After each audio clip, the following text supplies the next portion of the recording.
be so hard. Now everything is easy 'cause of you.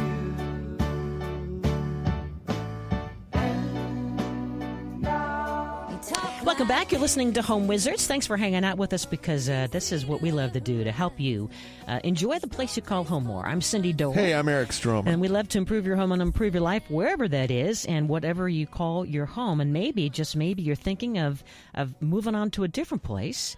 Did you know that if you were to do something to make your home look like it was staged to sell, that it not only looked like someone could just dream and imagine living there, that you can increase the odds of making more money by 10 times. Yeah, and you're going to get 10 times that. By the way, that can even go just as simply as cleaning. Decluttering. Like really decluttering and Opening cleaning. it up. Getting rid of a lot of your stuff so that the palette becomes neutral. No odors. You're walking in and you're visualizing something that's neutral, not so specific to the homeowners. Odors. Not one bit. Puppy odors. Also, I might add, keep in mind, I've done this staging probably 500 times, in my life, right, with these TV shows and stuff. So you can see the transformation, how it wows people when they come in, and there's that sense of cleanliness and order and design that shows up, and all of a sudden you can imagine yourself being there. Right. I staged when we sold my dad's home, my childhood home. I staged it not only with how it looked in terms of the decluttering and making the yard look really inviting, what's all really well groomed, but we took it to that next level to create almost like vignettes. So that you can, without too much stuff, but just a little bit of, accessories here and there. So it would look like someone could imagine living in that space. And so we thought we'd talk you through some of the whole staging ideas, right? I think it's a great idea. And let me also add, if you're really thinking about selling or trying to rent a property, I tell you, please do this. It'll work every single time. A plate of fresh hot cookies that you've just baked, sitting on the kitchen counter when the people come in to look at the property. Nice. It smells like home. Yeah. You know what else really works is to have, I think, some music on, some very mellow music. I mean, all these things, the basic senses. You want to activate the sense of smell and the sense of spaciousness and visual, so it looks like it's very clean and nice. And then also textures. I mean, I think if you have some fresh cut flowers, all those little tricks. But let's talk about I have to interject. Yeah, sure. You do have to be specific about the music, because if you go with a Yanni or a Kenny G, you may repel some folks. Yeah. So just be careful. Very just kind of mellow, not too themey. Unless you go Yanni when he had his mustache, because it's a different feel. Different vibe. So we'll get into that later. Okay. Yeah. There are professionals that you can hire, by the way, and there's a group called the International Association of Home Staging Professionals. It's a mouthful. International Association of Home Staging Professionals.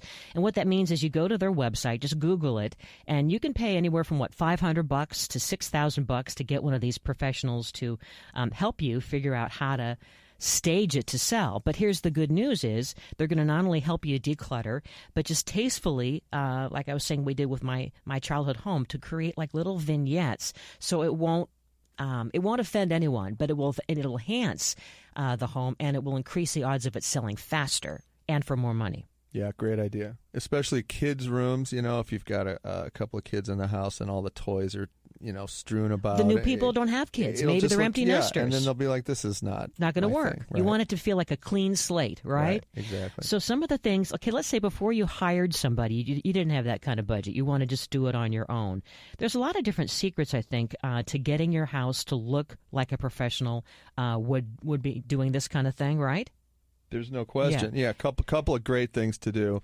First is to downsize everything. That's right. I mean, just go room by room and get all the clutter out. Right, exactly. And if obviously you're going to be moving or transporting some of your own materials at that point when you do ultimately sell it or move, you're going to want to put those either in a storage facility or maybe in the garage. And even if you put it in the garage, that's a little bit of a danger zone, because that's also a place where you want people to see. Well, they want to see the garage. Exactly. Yeah, I think that this might be time just to downsize your stuff. That's it. It could be a great excuse to get rid of it. And then we always talk about the keep, toss, sell rule. It's a great opportunity for a garage sale, obviously, where you're keeping what you keep, you're selling what you sell, or donating, and then you throw stuff out. There's nothing like the power of a dumpster to get rid of some of that stuff in transition.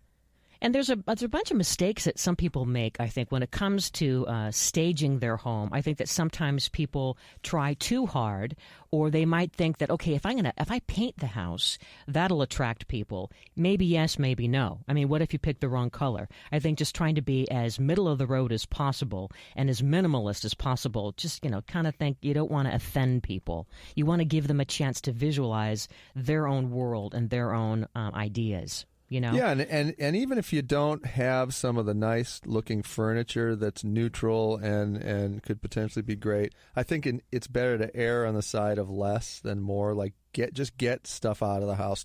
Even take the couch out and make the room empty. Mm-hmm. And just have a few tasteful things in there just so it feels more like, again, a neutral palette. And something that the professionals do that I think is so cool that you can do on your own is walk around your house after you've taken all the clutter out, right? Just start with looking, let's say, at your living room. And let's say you didn't really have a great sofa in there, but you want to have the living room look like it's not just an empty museum. I mean, you don't want it to sound really echoey as people are coming in and looking at the place. Maybe there's some furniture or furnishings from either outside or another room that you can just kind of put in the living room for the time being. That's not a bad idea. It's just basically that's right. Kind of what stagers do this not only to help you sell your home, but also to repurpose and redecorate if you're still living in your place. That's right. Just look at everything that you have in a different light, because maybe something you have in your home office would now be great in the living room for the purposes of giving someone a tour and possibly want to buy your home. Exactly. And also things like, the art that's on your walls. Yep. You may want to think about reducing some of that. Yes. Because, again, if it's too specific to the family, just maybe pare it down by 30 or 40% so there's less visible on the wall, because it'll end up feeling like you're bringing the walls in a little bit. And what you want is that feeling of spaciousness and airy and empty and free of all the clutters we're talking about. Mm-hmm. So that's a good place to start, too. And I think that a lot of home staging techniques should never be thought of as just kind of as a clever cover-up for poor maintenance and structural problems, right? Because really, people are going to still see that. So, I mean, for a successful sale. So really, you're going to need to tackle some of those basic things, because, there's only so much that, oh, don't look at that. Pay no attention to the holes over there, right? Right. That's going to show up. Simple thing. Yeah, like I remember seeing a house once when we were looking where the teenager punched a hole in his door, like, oh, Mom, I'm not doing this. And you hit the door. You definitely want to get those patched up if you can, Right. And don't you think it's a good idea to not get too personal with the staging? I mean, sometimes, a seller, sometimes a mistake a seller can make is to expect that, any home staging strategies is going to, adhere to their own personal decorating style. So again, you want to kind of, avoid something that looks too themey or too outlandish for any particular person, right? Yeah, and then also the entryway is critical. You want that clean and free of debris. You want to sweep out that whole area so that as you approach the house, it feels like something that's, approachable and welcoming, not cluttered and, like there's people playing banjos on the stoop or something. You really want to have it nice and clean and clear. It just makes for a nice transition from outside into the inside. And then also the backyard. If you've got pets, as we were speaking about last segment, you definitely want to clean up all the pet waste and make sure that people can walk in the yard and it's not little landmines everywhere. So you really get a chance to walk 360 around the exterior of the house as well.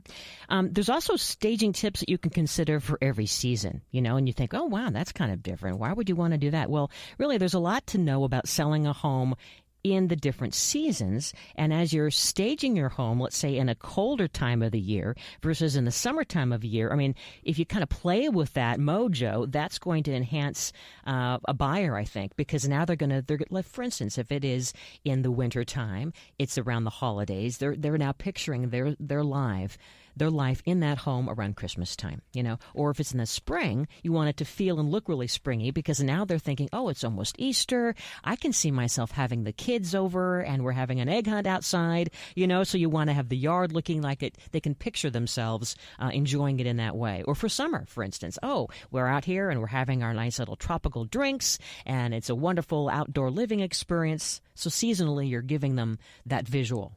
Great idea. Yeah. And then also, the other thing I think it's important to remember that, you're going to have showings that are scheduled, hopefully, but sometimes people are going to want to come in the last minute. So this is a great opportunity to really try and keep the place clean and clear of all the stuff we're speaking of for the entire duration from when you put it on the market until it ultimately sells. It needs to be ready, easily accessible to clean up.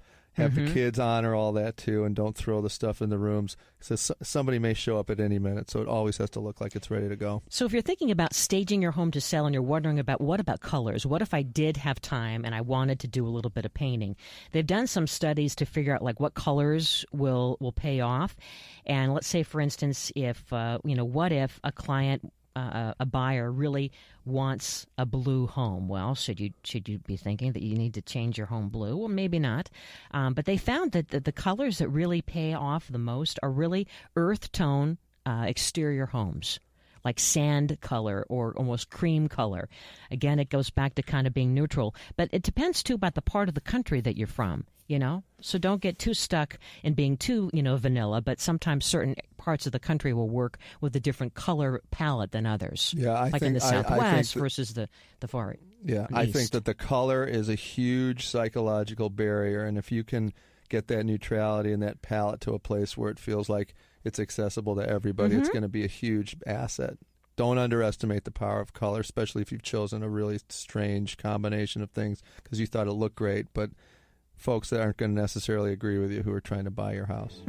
And so, again, go to the website that is all about the International Home Staging Association and see if you can, inquire and learn more about some of the professionals that do this, because that just may be just what you need, the International Association of Home Staging Professionals to get a little more bang for your buck if you are selling your home. When we come back, we have some great ideas, some great quick little projects for you around the house, so don't go away. Eric Stormer, Cindy Dole, we love to improve your home and improve your life. This is Home Wizards. I'm just too far.